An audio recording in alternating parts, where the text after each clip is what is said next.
English మాట్లాడడానికి భయపడుతున్నారా? అయితే మీకోసమే ఈ స్పోకెన్ ఇంగ్లీష్ క్లాసెస్. వెంటనే కాల్ చేసి జాయిన్ అవ్వండి.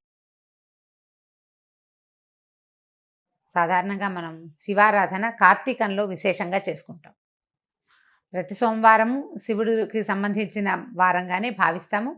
ప్రతి మాస శివరాత్రి కూడా శివారాధన ప్రత్యేకంగా చేస్తాం.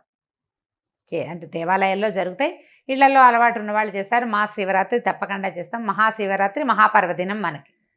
అయితే ఈ శుభ శ్రావణ మాసంలో సోమవారాలను కూడా శివార్చనకి కేటాయించుకోవచ్చు. ఇదొక పద్ధతి. శ్రావణ సోమవారాలు మామూలుగా మనం కార్తీకంలో చేసినంత విశేష శివారాధన కాకపోయినా కూడా శివారాధన సాధారణమైన శివారాధన అయినా కూడా ఈ శ్రావణంలో చేసుకోవచ్చు. 4 సోమవారాల్లోనూ శివార్చన చేయటం, ప్రత్యేకంగా స్వామిని అర్చించుకోవటము, ఏదైనా శివ సంబంధమైన స్తోత్రం కానీ శ్లోకం కానీ నేర్చుకోదలుచుకున్న వాళ్ళు ఈ రోజున మొదలు పెట్టుకోవచ్చు. ఇవాళ మొదలు పెట్టుకుని ఇక్కడి నుంచి క్రమంగా నేర్పించవచ్చు. పిల్లలకు నేర్పించినా కూడా ఇదే పద్ధతి. శ్రావణ సోమవారాలు అత్యంత శుభస్కరమైనవి. ఎందుకంటే శివుడు ఐశ్వర్యకారకుడు అని చెప్తారు, మోక్షకారకుడు కూడా. ఐశ్వర్యకారకుడు. మనం ఏదైనా ఒక విభూతిని కోరుకుంటే, ఒక ఐశ్వర్యాన్ని, దాన్ని ఇచ్చే దేవతల్లో శివుడు అగ్రగణ్యుడుగా చెప్పబడతాడు. అటువంటి పరమేశ్వరుని శ్రావణ మాసపు తొలి రోజునే అర్చించుకోగలగటం మన యొక్క అదృష్టంగా భావించి శివాలయ దర్శనం చేయగలిగితే సరే. ఉదయమే శివార్చన చేయలేకపోతే సాయంకాలమైనా సరే దేవాలయాన్ని దర్శించి దేవాలయంలో దీపారాధన చేయగలిగితే చేయటం. ఇక్కడ విశేషంగా ఈ మాసాల్లో దీపారాధన ప్రత్యేకంగా చెప్పబడలేదు. అర్చన ప్రధానమైంది, శివ దర్శనము చాలా ముఖ్యమైనది. శివారాధనతోటి శ్రావణాన్ని కనుక ప్రారంభిస్తే మిగిలిన మాసం అంతా కూడా శుభప్రదంగా జరుగుతుందని అనిపిస్తూ ఉంటుంది.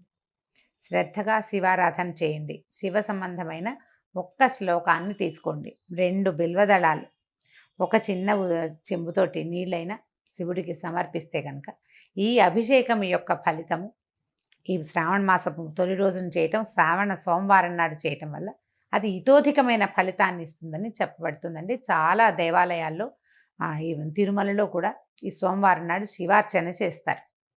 ఇదే విధంగా ఈ 4 సోమవారాలని తొలినాడు మనం లక్ష్మీ పూజ లేదా లక్ష్మీ అర్చన వాటిలలో హడావిడిగా ఉన్నా కూడా ఇంకొక 3 సోమవారాలు ఉన్నాయి కదా. మొదటి రోజు తర్వాత వారం వరుసగా వచ్చేటువంటి 4 సోమవారాల్లోనూ విధిగా శివాలయ దర్శనం చేయటం కూడా లక్ష్మీదేవిని అర్చించిన లాంటి ఫలితాన్నే ఇస్తుంది. ఒకవేళ వ్రతము అది చేసుకోలేని వాళ్ళు, అలవాటు లేని వాళ్ళు శివారాధన చేసుకోవచ్చు. శ్రావణ మాసంలో 4 సోమవారాల్లోనూ దేవాలయ దర్శనం చేయటం, పరమేశ్వరుడికి అభిషేకం చేసిన అభిషేక తీర్థాన్ని తీసుకోవటం, స్వామివారిని నందీశ్వరుడి మీదుగా లింగ స్వరూపాన్ని దర్శనం కనుక చేస్తే విశేషమైన ఫలితం ఇస్తుంది. ఈ రోజుల్లో తీర్థయాత్ర కూడా చాలా ఫలితాన్ని ఇస్తుందని చెప్పబడుతోంది. కానీ మన పరిస్థితులంతా అనుకూలంగా లేవు కాబట్టి సమీపంలో ఉన్న ఏ శివాలయాన్నైనా దర్శించండి.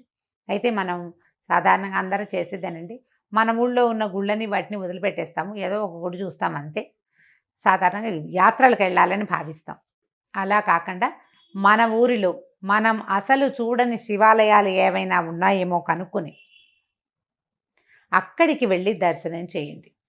అది అమోఘమైన ఫలితాన్ని ఇస్తుంది. మనం ఉన్న ఊళ్ళో ఉన్నటువంటి దేవాలయాల్ని దర్శనం చేయకుండా మనం కాశీ రామేశ్వరం వెళ్ళినా కూడా ఫలితం లభించదు.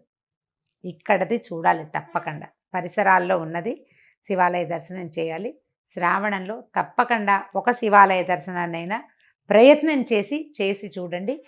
దీనివల్ల ఐశ్వర్యప్రదుడుగా ఉండేటువంటి పరమేశ్వరుని కటాక్షం తప్పక లభిస్తుంది. ఇప్పుడు మనకి ఆరోగ్యలక్ష్మి లేదు, చాలా అవస్థగా ఉంది.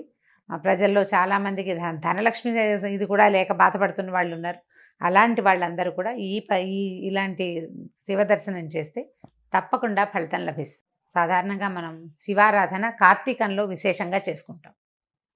ప్రతి సోమవారం శివుడికి సంబంధించిన వారంగానే భావిస్తాము. ప్రతి మాస శివరాత్రి కూడా శివారాధన ప్రత్యేకంగా చేస్తాం. అంటే దేవాలయాల్లో జరుగుతాయి, ఇళ్లలో అలవాటు ఉన్న వాళ్ళు చేస్తారు. మాస శివరాత్రి తప్పకుండా చేస్తాం. మహాశివరాత్రి మహాపర్వదినం మనకి. అయితే ఈ శుభ శ్రావణ మాసంలో సోమవారాలను కూడా శివార్చనకి కేటాయించుకోవచ్చు. ఇదొక పద్ధతి. శ్రావణ సోమవారాలు మామూలుగా మనం కార్తీకంలో చేసినంత విశేష శివారాధన కాకపోయినా కూడా శివారాధన సాధారణమైన శివారాధన అయినా కూడా ఈ శ్రావణంలో చేసుకోవచ్చు. 4 సోమవారాల్లోనూ శివార్చన చేయటం, ప్రత్యేకంగా స్వామిని అర్చించుకోవటము, ఏదైనా శివ సంబంధమైన స్తోత్రం కానీ శ్లోకం కానీ నేర్చుకోదలుచుకున్న వాళ్ళు ఈ రోజున మొదలు పెట్టుకోవచ్చు. ఇవాళ మొదలు పెట్టుకుని ఇక్కడి నుంచి క్రమంగా నేర్పించవచ్చు. పిల్లలకు నేర్పించినా కూడా ఇదే పద్ధతి. శ్రావణ సోమవారాలు అత్యంత శుభకరమైనవి. ఎందుకంటే శివుడు ఐశ్వర్యకారకుడు అని చెప్తారు, మోక్షకారకుడు కూడా. ఐశ్వర్యకారకుడు. మనం ఏదైనా ఒక విభూతిని కోరుకుంటే, ఒక ఐశ్వర్యాన్ని, దాన్ని ఇచ్చే దేవతల్లో శివుడు అగ్రగణ్యుడుగా చెప్పబడతాడు. అటువంటి పరమేశ్వరుణ్ణి శ్రావణ మాసపు తొలి రోజునే అర్చించుకోగలగటం మన యొక్క అదృష్టంగా భావించి శివాలయ దర్శనం చేయగలిగితే సరే. ఉదయమే శివార్చన చేయలేకపోతే సాయంకాలమైనా సరే దేవాలయాన్ని దర్శించి దేవాలయంలో దీపారాధన చేయగలిగితే చేయటం. ఇక్కడ విశేషంగా ఈ మాసాల్లో దీపారాధన ప్రత్యేకంగా చెప్పబడలేదు. అర్చన ప్రధానమైంది, శివ దర్శనము చాలా ముఖ్యమైనది. శివారాధనతోటి శ్రావణాన్ని కనుక ప్రారంభిస్తే మిగిలిన మాసం అంతా కూడా శుభప్రదంగా జరుగుతుందని అనిపిస్తూ ఉంటుంది. శ్రద్ధగా శివారాధన చేయండి. శివ సంబంధమైన ఒక్క శ్లోకాన్ని తీసుకోండి, 2 బిల్వదళాలు, ఒక చిన్న చెంబుతోటి నీళ్ళైనా శివుడికి సమర్పిస్తే కనుక ఈ అభిషేకం యొక్క ఫలితము ఈ శ్రావణ మాసపు తొలి రోజున చేయటం, శ్రావణ సోమవారం నాడు చేయటం వల్ల అది ఇతోధికమైన ఫలితాన్ని ఇస్తుందని చెప్పబడుతుందండి. చాలా దేవాలయాల్లో ఈ తిరుమలలో కూడా ఈ సోమవారం నాడు శివార్చన చేస్తారు. ఇదే విధంగా ఈ 4 సోమవారాలని, తొలినాడు మనం లక్ష్మీ పూజ లేదా లక్ష్మీ అర్చన వాటిలలో హడావిడిగా ఉన్నా కూడా ఇంకొక 3 సోమవారాలు ఉన్నాయి కదా, మొదటి రోజు తర్వాత వారం వరుసగా వచ్చేటువంటి 4 సోమవారాల్లోనూ విధిగా శివాలయ దర్శనం చేయటం కూడా లక్ష్మీదేవిని అర్చించిన లాంటి ఫలితాన్నే ఇస్తుంది.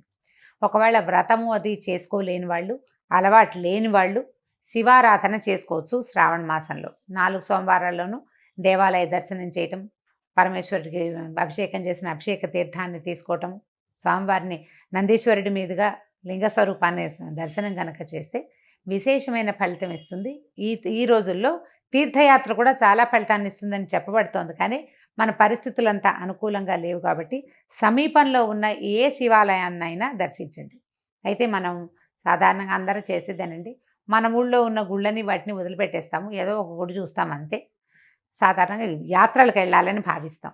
అలా కాకుండా మన ఊరిలో మనం అసలు చూడని శివాలయాలు ఏవైనా ఉన్నాయేమో కనుక్కొని అక్కడికి వెళ్ళి దర్శనం చేయండి.